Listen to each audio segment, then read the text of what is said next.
After more than 30 years of constant use, the gym at Wheeler-Dowe Boys Girls Club in Indianapolis was in need of some tender, loving care. And the Pacers' Jermaine O'Neal was happy to lead the effort to refurbish the floor. But even though the court would undergo a fair amount of construction, the memories of one unforgettable player who began his career at the club will never be wiped away.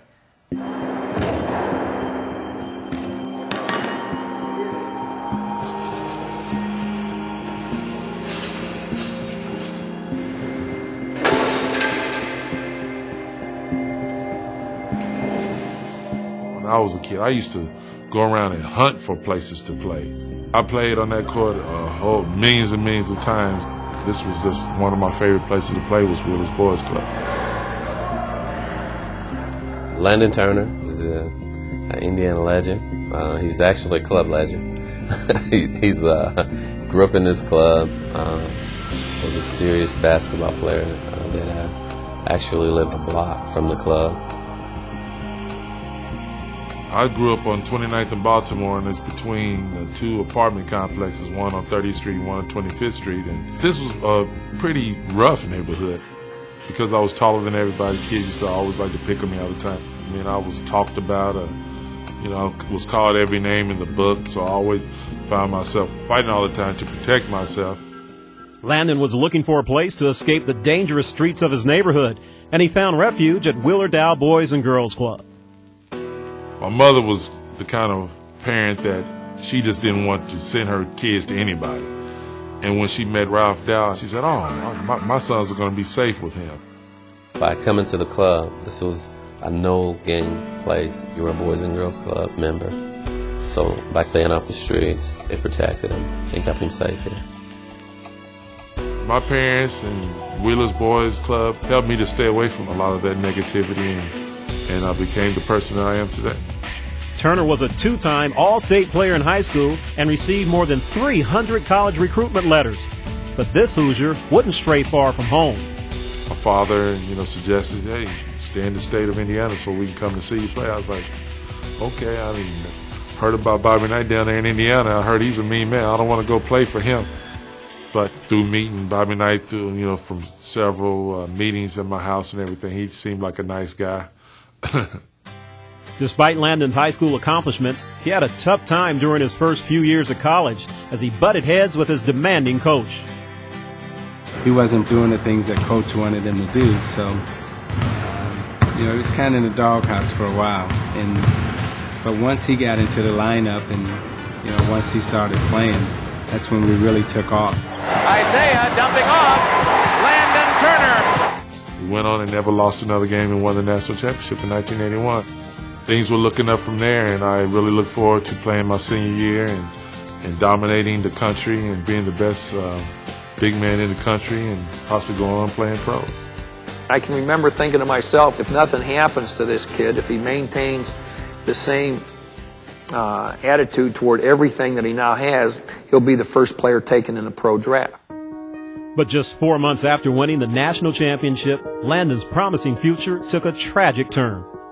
I get up real early to go to Kings Island Amusement Park in Cincinnati. I just remember driving down Highway 46 for a few miles, and then the next thing I remember, I woke up and all these lights were in my eyes. The doctor came over to me and told me that I had been in an automobile accident, that I broke my neck, and that I'd probably never be able to walk again for the rest of my life. And I thought it was a nightmare. It was this big man just laying in the bed with all this stuff around him, on his head and everything else. And, you couldn't believe what you were seeing. I wasn't able to hardly move my fingers at first, but I worked hard and got my fingers back, and I worked hard to get my legs back, but, they haven't come back. But, I'm just glad to be alive. Although he was paralyzed from the chest down, Turner courageously faced his physical and emotional challenges by maintaining a positive outlook. If anybody could come through it, we all knew he could. Not necessarily being able to walk again, but just having a healthy attitude and a great personality to withstand it and to overcome it. I believe if you don't love yourself and you have doubts about yourself or anything like that, it's going to be hard to succeed. But once you love yourself and you have it in your mind that you can do whatever you put your mind to, you'll be successful in whatever you want to do. He's a wonderful ambassador for Wheeler and the Boys and Girls Clubs of Indianapolis. He sings our praises whenever he gets a chance, and he attributes his club to saving his life and getting him on the right path. Well, you're kind of tall. Look like you might have did a little something. You might have played a little ball, didn't you? I played a little ball, but a very little ball. Good to see you, man. Good to see you. Thanks a lot. How you doing? It's good to see you again. Good to see you coming back again. Yes, ma'am. How you doing? Just as Landon Turner is an important part of Wheeler-Dowe's history, the newest ambassador for the club is NBA star Jermaine O'Neal. With the 17th pick in the 1996 NBA draft, the Portland Trailblazers select Jermaine O'Neal from Eau Claire High School in South Carolina. I got drafted, and it was a very difficult transition. You know, at 17, going from South Carolina all the way to the far northwest to Portland, Oregon, where it was raining 80% of the year. One of the most depressing things I've ever had to endure. Drop step, spins beneath the rim. Young man, you throw an air ball.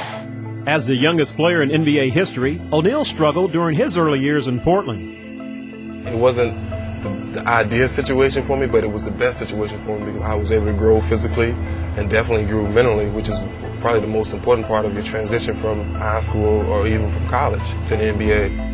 After 4 unremarkable seasons as a Blazer, Jermaine was about to see his career take off.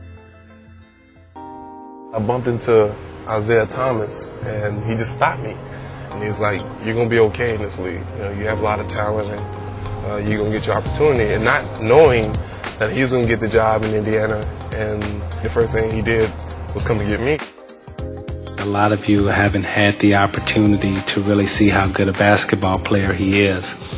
My job is to make sure that we get that out of him. I knew from there that I needed to roll my sleeves up and work harder than everybody else to get myself to the next level and to be a star in this league. It wasn't long before O'Neal won the NBA's Most Improved Player Award, establishing himself as one of the best big men in the game. Nice spindle. Oh, Jermaine O'Neal. He blossomed into a 4-time All-Star, the leader of the Indiana Pacers, and one of the most popular players the state has ever seen. And a beauty by Jermaine O'Neal, flying through the air with the greatest of ease. When we come back, Jermaine celebrates with the boys and girls of Wheeler-Dowe as they dedicate their brand new gym. What y'all want to be in life?